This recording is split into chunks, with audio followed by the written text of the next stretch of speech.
첫 번째 발제가 연극 모조 인생에 나타난 얽혀의 미학이라는 주제로 이보람 선생님께서 발표해 주실 건데요. 저도 이 텍스트를 읽었고, 그리고 또 연극예술장에서 할 때 낭독 공연도 봤었고, 또 실제 그 공연 연극되어진 것도 봐서 아주 좀 흥미롭게 지금 기대하고 있는 주제입니다. 네, 그러면 마이크 이보람 선생님께서 넘겨서 진행하도록 하겠습니다. 부탁드리겠습니다. 네. 안녕하세요. 강원대학교 국학연구소에서 온 이보람이라고 합니다. 네, 우선 부족한데 이렇게 발표를 할 수 있게 해주셔서 정말 감사드립니다.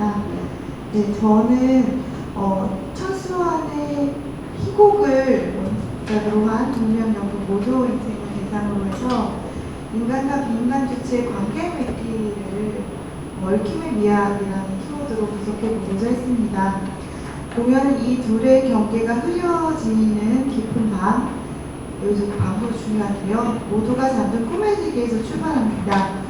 그래서 무대 위에는 보신 선생님도 몇 분 계시겠지만 굴껍데기, 야광 공룡뼈, 슈퍼맨 피규어 같은 기이한 사물들이 날아다닙니다. 그리고 이제 조명이 켜지자 서로 다른 세 개의 알람 시계가 울리고 소리가 멎자 이런 사물들이 사라집니다.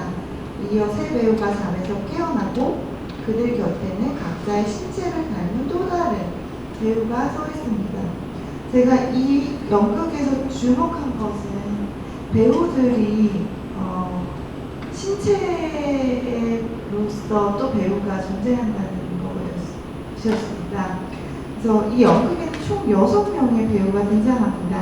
3명은 장한, 쑥과 상이 같은 인간 인물, 이걸 어떻게 제가 말을 해야 될지 굉장히 고민했는데요. 한 인간 인물이었었고, 또 3명은 이 장한의 손, 쑥거의 유방, 향유의 심장을 맡아 하는 연기자였습니다. 세 인물은 자기 삶이 진짜가 아니라 모조 같다고 느끼면서 각기 다른 방식으로 세상에 대한 불안과 저항을 드러냅니다. 모든 세 인물들이 이 세상에 대해서 엄청난 저항감을 갖고 있는 인물로 등장합니다. 장한이라는 인물은 이제 어린 시절 어머니가 자신이 애써놓은 물건을 쓰레기로 치부해버린 기억을 상처로 간직했던 인물이고, 그래서 골동품 수집에 몰두하는 인물입니다. 그리고 수꺼라는 인물은 사회가 강요한 여성 정체성을 거부하면서 자신의 유방을 잘라내려고 하는 인물입니다.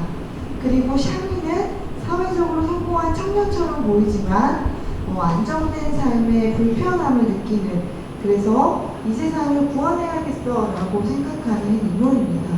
이 세 인물의 손, 골동품을 수집하기 때문에 손, 그리고 수꺼의 유방, 그리고 샤미의 심장, 이 신체 기관을 이제 세 배우들이 연기하게 되는 것입니다.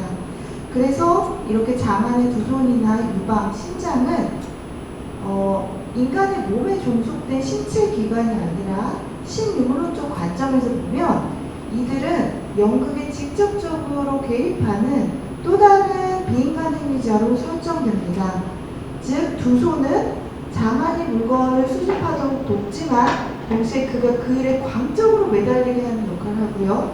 그리고 유방은 끊임없이 내 가슴과 너가 함께했던 시간들을 떠올리게 하면서 나를 잘라내지 마 하고 이제 영향을 미칩니다. 그리고 마지막에 심장 역시도 샤미가 끊임없이 이 세상을 향해 나아가도록 추동하는 행위자로서 존재하는 것입니다. 이런 관점들은 저희가 기존에 인간의 어떤 주체적인 존재라는 사고들을 저는 접목하는 지점이라고 생각했습니다. 그래서 인간과 신체, 사물이 얽혀있는 이러한 무대의 설정들은 기존의 인간 중립적 서사를 해체하고 위기 없는 공존의 가능성을 드러냅니다. 그래서 캐럴 바라드의 행위적 실제론과 긴밀히 연결됩니다. 가장 바라드의 논의 중에서 주목할 점은 내가 늘 존재가 먼저가 아니라 관계가 먼저다라는 사유입니다. 관계가 있어야만 하나의 존재가 존재할 수 있다는 이런 관점들은 저희가 갖고 있었던 신체와 몸, 자아 이런 문제들을 다시 보게 합니다. 넘어가시면 그래서 첫 문장을 다시 제가 읽어보면 만남과 작용이 분리된 개체들 사이에서 일어나는 것이 아니라 만남이라는 것 자체가 이미 존재하지 않는 것이죠. 얽힘 속에서 발생한다고 봅니다. 따라서 나와 타자는 먼저 존재하는 것이 아니라 나와 타자는 늘 내부 작용 동시에 함께 구성되는 것입니다. 바라드는 우리는 어떻게 존재하고 어떻게 관계 맺으며 어떻게 응답할 것인가라는 물음을 던지면서 존재 자체를 타자에게 응답할 수 있는 가능성과 책임에 결부시킵니다. 그러니까 늘 너와 나는 책임을 갖고 있는 존재라는 것입니다. 그래서 모조인생은 이러한 사유를 구체적인 장면으로 풀어내고 있습니다. 그래서 다음 단락 결국 무대는 얽힘 속에서 어떻게 우리가 응답할 것인가라는 궁극적인 윤리적 질문을 실험하는 장으로 작동합니다.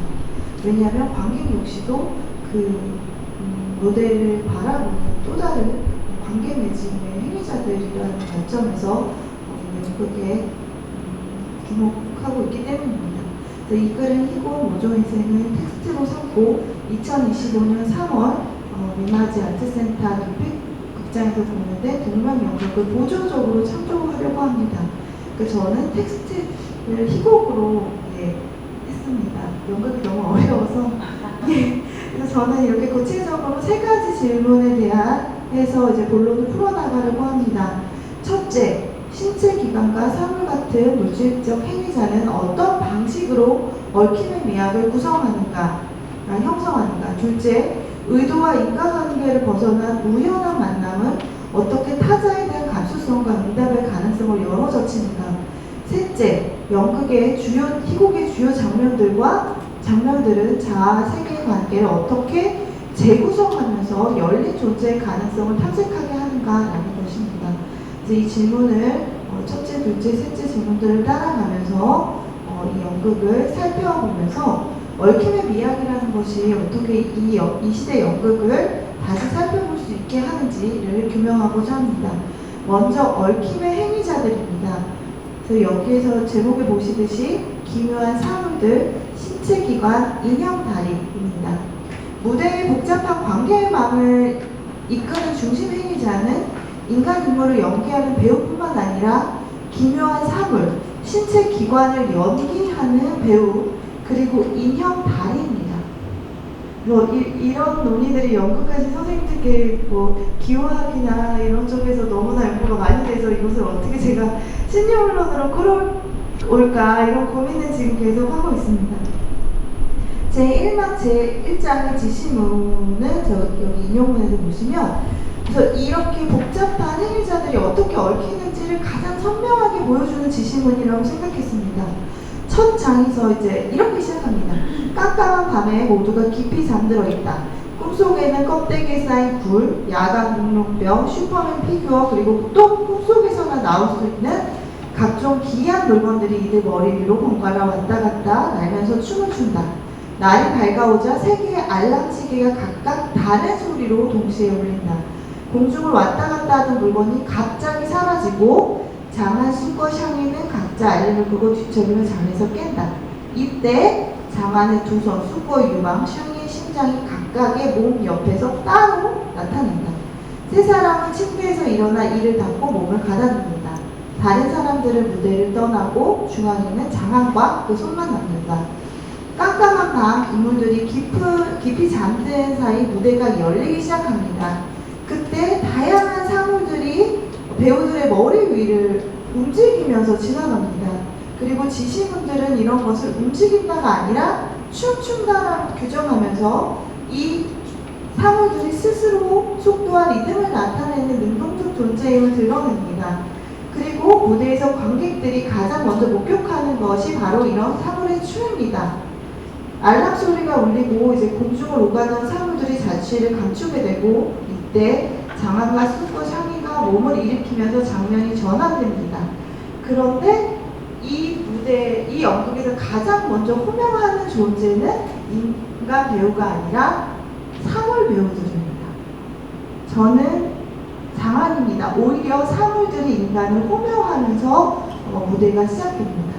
이에는 정환이고, 그러니까 손이 두 손이 장환임을 먼저 호명하고, 그리고 수거의 유방이 먼저 얘는 수거입니다라고 이야기하고, 샤위의 신장이 얘가 샤위입니다 라면서 먼저 신체 기관들이 자신을 손, 유방, 신장으로 호명하면서 동시에 인간의 인물의 이름들을 부릅니다. 이러한 이중적 발화는 기존의 몸이 인간 소유물이라는 통념을 흔듭니다. 그리고 무대 위에서 다음 단어 보시면 몸과 신체 기관의 관계는 결코 고정되어 있지 않습니다. 신체 기관은 늘 끊임없이 인물보다 훨씬 더 많은 움직임을 그리고 무대의 동선들을 따라갑니다. 그리고 또한 이 신체 인물들이 다른 인물들을 만나는 경우들이 훨씬 많습니다. 그리고 장안, 수거, 샤미, 손, 유방, 신장들이 이제 병원에서 의사와 마주치면서 죄송합니다. 여기 오타가 그러면서 서로 다양한 관계망들을 보여주는 그런 모습을 보여주고 있습니다. 그 후 긴 인용문 다음에 이후 등장하는 인형다리는 그러니까 지금까지는 이제 신체 기관을 중심으로 살펴봤고요. 중요한 행위자들로 이제 인형다리가 있는데 이 인형다리는 또 다른 차원의 비인간 행위자들의 행위성을 보여줍니다. 장안과 조소는 이제 온라인 장안은 늘 골동품을 수집하려고 하는 인물이기 때문에 늘 온라인 경매를 합니다. 그때 장난감 인형의 다리를 구입합니다. 장안은 이 다리가 1793년 영국 사절단 맥카트니가 청나라 걸료제에 바친 외교 선물의 일부였다고 이렇게 주장하면서 역사적인 사건을 이야기합니다. 그래서 장안은 인형다리를 아편전쟁의 도화선이자 역사의 한 조각으로 보면서 이 다리를 통해서 시대의 정치적 긴장 그리고 제국주의 흐름을 읽어냅니다. 이렇게 장안이 다리에 집착하는 것은 어린 시절 어머니가 결코 그 물건 수집을 부정당했던 그러한 트라우마에서 작동합니다.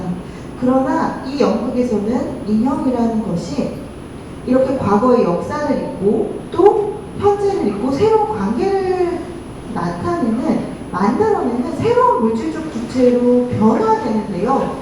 그것은 장안이 말한 세상 만물이 모두 하나로 이어져 있어 모든 조각은 기묘한 나의 효과를 만든다라는 그런 믿음들을 끊임없이 이 인형 다리를 통해서 제시하고 있기 때문입니다. 네, 그래서 제가 여기 부분에서는 분석할 부분이 조금 많은데 아직 조금 덜 되어 있는 것 같습니다. 그래서 어떻게 이 다리가 이 과거에서 현재와 미래를 있는지는 뒷부분에서 조금 더 구체적으로 설명하도록 하겠습니다. 다음 6페이지로 넘어가시면 이렇게 이 장면들을 무대 공간으로 확장해보면 얽힘의 원리들은 훨씬 더 분명해집니다. 제가 PPT로 가지고 왔어야 됐는데 무대를 보시면 이게 리바지 센터에서 공연된 무대인데요. 천들, 그리고 비닐봉지들, 그리고 수많은 이러한 사물들이 다 이렇게 얽히면서 여 위에 이제 베개가 날아다니고 이제 그림자들도 날아다니면서 중앙에 들이온 흰 천과 그림자를 들이오는 종이 인형, 그리고 수직과 수평으로 뻗은 철제 구조물들, 그리고 무질서하게 흩어진 쿠션과 비닐봉지들이 무대 배경을 넘어서 수많은 등장하는 이런 배우자들과 함께 엮이면서 새로운 얽힘의 미학을 만들어낸다고 봤습니다. 또 흥미로웠던 점은 제가 힙합을 중심으로 분석했기 때문에 이 부분은 조금 연극이어서 어떻게 다뤄야 될지 고민하고 있는데 조명의 빛과 그림자 그리고 무대 왼쪽에서 연주하는 음악가들 이런 부분들이 이 사람들과 다 조명으로 다 얽혀있는 그런 무대 공간을 형상화하고 있습니다. 그리고 저는 이 장을 지금 새롭게 어떤 생성되는 장으로 해석하기 위해서 이 비닐이나 이런 천막들의 물질성들을 여기다 넣어도 되는지 지금 고민하고 있습니다. 다음에 세 번째 장은 우연성입니다. 이 부분은 사건인데요. 이 연극의 서사적 차원에서 보면 지금 무대 공간에서 조금 봤는데 서사적 차원에서 보면 모든 인물들이 우연히 만납니다. 네, 그리고 그런 우연성 속에서 또 다른 관계 관계를 계속 생성해 나가는데요. 제1막 제3장 이후 인물들은 뜻밖의 방식으로 타자와 마주합니다. 장하는 여자아이, 그리고 수권은 이웃조, 샹이는 저우주의와 각각 예기치 않은 방식으로 조우합니다. 이 불합적성이 인물들의 내면을 흔들고 기존의 관계를 변형하게 됩니다. 동시에 세계를 새롭게 구성할 수 있는 가능성을 드러내게 됩니다. 무대 속의 우연한 만남들은 행위적 얽힘의 과정으로 나타나면서 인물들이 서로에게서 새로운 응답을 해야 될 주체로서 변화하게 합니다. 첫 번째는 장한과 여자아이의 만남입니다. 제1막 제4장에서 장한과 두소는 골동품 벼룩시장에서 수상한 차림의 여자아이를 만납니다. 그녀는 장한이 최근 이베이에서 낙찰받은 진홍식이 장난감 인형의 일부를 가지고 있음을 이미 알고 있어서 이 장난감 인형이 앞에도 제가 설명했겠지만 이 여자아이와 장한이 만나면서 기존에 갖고 있었던 의미와 다르게 새로운 이런 의미들로 계속 바뀌어가게 됩니다. 그래서 이 다리는 앞선 장면에서 과거와 현재를 잇는 물질적 주체로 제시되었지만 제3장에서는 새로운 이웃과의 만남을 매개하는 물질로 작동합니다. 여자아이는 이 장안을 찾기 위해서 그동안 인터넷을 뒤지고 인맥을 총동원하면서 말도 안 되는 그러한 상황들 속에서 너를 만났어 라고 이야기합니다. 이 과정이 귀신 시장이라는 공간을 통해서 귀신이라는 것도 제가 흥미로웠는데요. 만나게 된다는 것 역시도 굉장히 혼종적으로 이 시장이 형성화되고 있다고 볼 수 있을 것 같습니다. 두 번째는 수거와 이웃 조의 만남입니다. 제가 앞에 말씀드렸듯이 수거라는 인물은 유망을 계속 떼어내고 싶어하는 인물입니다. 그래서 이 수거는 늘 삶이 피곤하고 늘 혼자라고 여긴 인물인데 어느 날 옆집에 사는 조가 와서 내가 너를 좋아한다고 고백을 합니다. 갑자기. 그래서 생각보다 너 되게 매력있어요. 이렇게 얘기를 해주고 수권은 이 고백을 들으면서 마음이 흔들립니다. 그래서 그는 정말 자신을 좋아하지 않는지 계속 되묻고 내 자신이 그동안 어떻게 살았는지를 정말 만화의 장면처럼 되돌아보게 됩니다. 바라드의 관점에서 본다면 이 장면은 타인의 언어에 응답할 조건이 열리는 순간입니다. 그러나 수건은 끝내 그 응답에 그 사랑의 고백에 응답하지는 못합니다. 그럼에도 저는 이러한 끊임없이 누군가가 나에게 훅훅 들어오는 순간들, 이렇게 말씀드려도 될지 모르겠지만 갑자기 관계가 열리게 만드는 이러한 상황들, 이러한 사건들이 이제 작가가 이러한 수많은 얽힘들을 보여주기 위해 선정한 것이라고 생각했습니다. 세 번째는 샹이와 저우주의 만남입니다. 샹이라는 인물이 여기서 제가 가장 좋아하는 인물이긴 한데요. 샹이는 세상을 구원하고자 합니다. 이 어려운 세상에 나만 이 세상을 구원할 수 있고 나는 마치 슈퍼맨처럼 어려운 사람들을 모두 다 사랑해 줄 거야. 이런 정의에 불타는 인물입니다. 그 인물이 이제 제1막 제3장에서 지하부동을 건너다가 우연히 대학교 때 선배를 만나게 됩니다. 이 선배라는 인물도 굉장히 여기에서 정의감에 불타는 인물인데요. 이 신입생 시절에 이제 샤니가 저울주의를 보고 저울주의가 그 학교 운동장 위에 올라가서 여러분 똥밭에 들어와 놓고 여전히 웃음 띤 얼굴을 하고 있네요. 여러분은 그것이 늘 여러분의 침묵이 여러분을 부끄럽게 만들 겁니다. 늘 세상을 구원하고 세상을 향해 나아가세요. 이렇게 계속 외쳐요. 그 모습에 샤니는 반합니다. 네, 저도 굉장히 반했던 장면 중에 하나인데요. 저울주의의 이 말이 샤니에게는 자신과 세계의 관계를 뒤흔들게 하는 선언이었습니다. 그러니까 지금 제가 앞에 수거나 장한도 마찬가지겠지만 갑자기 다른 인물들이 갑자기 자기 안의 삶으로 들어오게 됩니다. 마치 영화 속에서 타인이 내 얼굴이 갑자기 클로즈업 되는 사랑에 빠지는 순간처럼 다 이렇게 천눈에 완전히 정복당했다라는 이런 말처럼 타인이 들어오게 되는 거죠.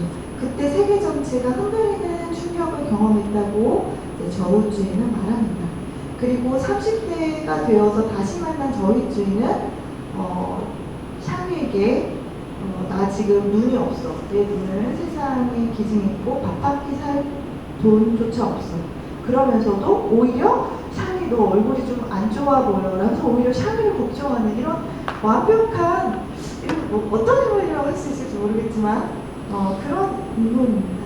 그래서 그는 샤미 저울주의는 자신이 세상에 온 이유가 몸과 영혼을 통해 사람에게 희망과 광명 그리고 즐거움을 주는 것이라고 말하면서 또 한 번 저울주의는 샤미의 마음을 흔듭니다. 그러니까 이때 흔들어줄 때 모든 것들이 이제 그 옆에 있는 심장이 이 흔들림을 보여주는 그런 상황이 연출됩니다. 이처럼 세 인물의 우연한 만남들은 그들의 세계를 바꿉니다. 바라드가 말했듯 세계는 고정된 질서가 아니라 늘 불확정성과 우연성을 통해 끊임없이 새롭게 구성됩니다. 무대 위에서 인물들이 타자와 마주하는 순간들이 바로 이 순간들이 바라드의 논의를 빌자면 새로운 얽힘의 가능성이 열어지는 그런 계기가 되고 있습니다. 그래서 이런 만남이 어떻게 이제 자신이 누구인지 그리고 어떤 방식으로 세계에 연결되어 있는지를 경험하게 하는지 각각을 짧게 제가 살펴보면 먼저 장한의 경우는 그 여자아이를 만난 뒤 제가 그냥 짧게 설명하겠습니다. 그동안 자신의 단순한 그런 집착의 반복들이 다시 잘못됐음을 깨닫게 되면서 여자아이와 좋은 관계를 이루는 그런 상황으로 전환됩니다. 쑥고 역지도 이 만남 이후 많은 변화를 갖게 됩니다. 처음으로 그 조우를 만난 이후에 나의 내부의 상처를 처음으로 세상에게 나누게 되고 그리고 샤미의 경우도 장한이나 쑥고와 마찬가지로 그러나 이보다 훨씬 더 넓게 자신의 관계를 세계로 확장해 나갑니다. 그러면서 샤미 그 자신을 세계에 응답할 수 있는 존재로 만들어 가려고 합니다. 여기까지 이제 사건의 차원에서 우연성의 키워드로 세 인물이 어떻게 다른 인물들과 관계를 맺는지를 살펴보았다면 마지막 네 번째에서는 이러한 공간 그리고 이러한 인물들의 만남들, 서사들 이런 차원들이 결국은 이 연극의 어떤 주제를 형상화하는지 그 차원들을 사랑의 열매와 수정산을 향한 비행이라는 차원으로 조금 살펴보려고 했습니다. 저는 이 연극에서 마지막 장면이 제일 좋았는데요. 이게 제 분석이 아직 미흡하기 때문에 현실과 꿈도 얽히는 이 지점들을 아직 많이 분석해내지 못했지만 모종 인생에서 마지막에서의 꿈의 장면으로 끝이 나는데 이 꿈은 이들이 새롭게 태어나는 중요한 시공간으로 형상화됩니다. 이 연극은 제1막 제1장으로 시작해서 1막 7장, 2막 6장, 제3막 마지막 장면까지가 꿈으로 설정됩니다. 그래서 이게 이제 중국 희곡이기 때문에 이거를 어떻게 몸중곡으로 분석해야 되나 이렇게 아직까지 생각을 하고 있는데 아직 많이 부족해서 좀 더 공부를 더해서 해보도록 하겠습니다. 꿈과 꿈이 계속 겹쳐지는 구조를 가지고 있습니다. 그래서 이 연극이 반복적으로 꿈속의 꿈을 열어서 관계가 새로 얽히는 과정을 드러내는데 저는 이런 꿈이라는 것을 되기의 과정으로 시각화하는 실험 무대로서 이 꿈의 장면들을 해석해 보려고 했습니다. 늘 존재는 처음부터 관계 속에서 성립합니다. 제가 제일 좋아하는 구절이었고 이것이 연극에 너무 맞닿아 있다고 생각하는데 어떤 것도 홀로 존재하지 않고 타자와의 연결 속에서만 늘 존재가 됩니다. 반면에 되기라는 것은 이러한 얽힘이 멈춰있는 조건이 아니라 관계 속에서 끊임없이 변한다라는, 그래서 제가 막 이거 하면서 나비의 호정공 생각이 난다 이렇게 봤던 기억이 있는데요. 이렇게 끊임없이 반복하면서 늘 새로운 존재가 만들어집니다. 그래서 따라서 모조 인생의 꿈속의 꿈은 얽힘이 전제된 자리에서 새로운 존재가 태어나는 되기의 과정을 무대에서 형상합니다. 이 영국에서 3번의 꿈 장면들이 바로 되기의 3단계를 보여준다고 생각했습니다. 네, 한 5분 정도 남았으니까 네. 시간 계산하시면서 마무리해 주시면 될 것 같습니다. 네, 이 꿈의 단계는 크게 3가지인데요. 먼저 1막이고요. 두 번째는 2막 6장이고요. 세 번째는 3막 마지막 장면입니다. 1막에서는 제가 설명했듯이 1막 1장과 제1막 7장에서는 사물들과 인간 그리고 그림자 이런 다양한 것들이 다 얽히는 그런 과정들을 보여줬고요. 빨리 보겠습니다. 두 번째 2막 6장의 꿈에서는 이 모든 인물들이 자신의 상처를 마주하는 것들을 다양한 공룡뼈대나 그리고 다양한 사물들 제가 갑자기 공룡뼈대나 굴 이런 것들을 통해서 보여주고요. 제 3번째 단계 마지막 장면을 더 구체적으로 보겠습니다. 3번째 단계인 제 3막 마지막 장면은 이 꿈을 윤리적 차원으로 확장합니다. 두 손, 유방, 심장이 독립적 행위자로서 인간과는 다른 자신만의 활동을 펼치는 공간입니다. 그들은 더 이상 두 손, 유방, 심장이 아니라 손은 고대 문명의 유물을 복원하는 복원가로, 유방은 자유롭게 노래하고 춤추는 댄서로, 그리고 심장은 녹아내리는 빙하를 살리는 발명가로 기존의 존재와는 다른 존재로 변화하게 됩니다. 그래서 이들은 과거를 회복하고 현재를 표현하고 미래를 꿈꾸는 존재로서 이 세상의 적극적인 참여자로 훨씬 더 실천적인 기존의 인간에게 어쩌면 부속되어 있을지도 모르는 신체 기관이 아니라 직접적으로 이 세상을 바꾸는 적극적인 참여자로 다시 태어납니다. 그런데 이들의 모든 활동들은 늘 언제나 타자를 향해 있습니다. 예를 들면 복원은 타인의 기억을 다시 일깨우고 보존하기 위해 이루어지고요. 춤은 타자와 감흥하고 서로의 존재를 느끼기 위해 만들어지고, 발명은 지구 공동체가 나아갈 어떤 미래를 열기 위한 시도라고 볼 수 있을 것 같습니다. 그리고 저우주의와 샹위가 이 상황에서 이제 모조 인생이 제시하는 윤리를 가장 직접적으로 드러내는데요. 저희주의가 말하는 이 쓰레기를 사랑하고 저런 찌꺼기를 사랑하고 금방이라도 끝장날 것 같은 이 세계를 사랑해봐 라고 하는 이러한 선언들이 어떤 사랑을 어떤 윤리적 실천으로 규정한다고 봤습니다. 그리고 이 사람들이 상처 입은 세계와 존재들을 끌어안는 하나의 응답으로 저는 해석을 했고요. 이런 것들이 바로 이 3막에서 가장 구체적으로 드러난다고 생각했습니다. 그리고 이 세 인물들이 마지막에 함께 마지막 단락을 보겠습니다. 수정산을 향해 날아갑니다. 날아가는 것은 앞에 첫 장면에서 모든 사물들이 날아갔다라고 그것을 춤춘다라고 표현했던 것과 1막과 마지막이 다 춤을 추는 장면으로 끝납니다. 그래서 수정산이라는 이 공간을 날아간다는 것은 어떻게 제가 공동의 비행으로 해석을 했는데요. 이 비행의 모습을 저는 앤드류 피커링이 말했던 행위의 춤, 각주 12곳이에요. 으로 좀 해석해봤습니다. 그래서 모든 것이 다 얽혀서 과거, 현재, 미래, 시공간, 그리고 비인간, 인간, 어떤 모든 것들이 얽혀서 함께 날아가는 춤으로써 이 마지막 장면의 비행이 의미화될 수 있다고 생각했습니다.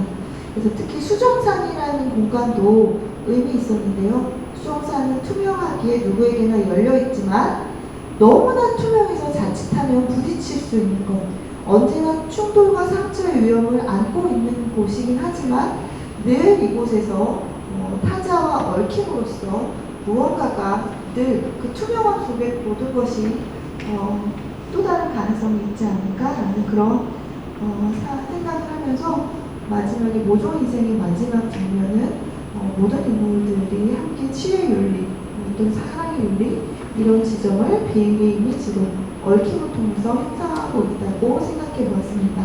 네, 이상으로 발표 마치도록 하겠습니다. 감사합니다.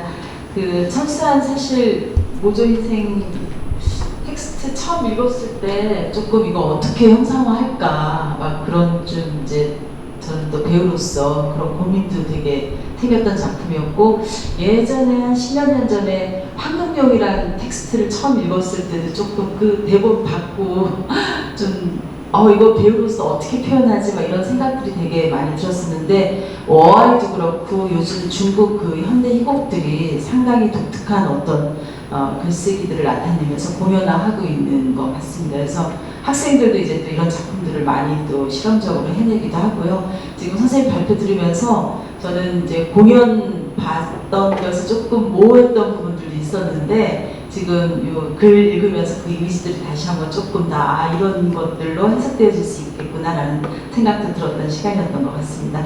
오늘 우리 발표해 주신 이브람 선생님께 한번 감사합니다. 큰 박수 부탁드립니다. 네.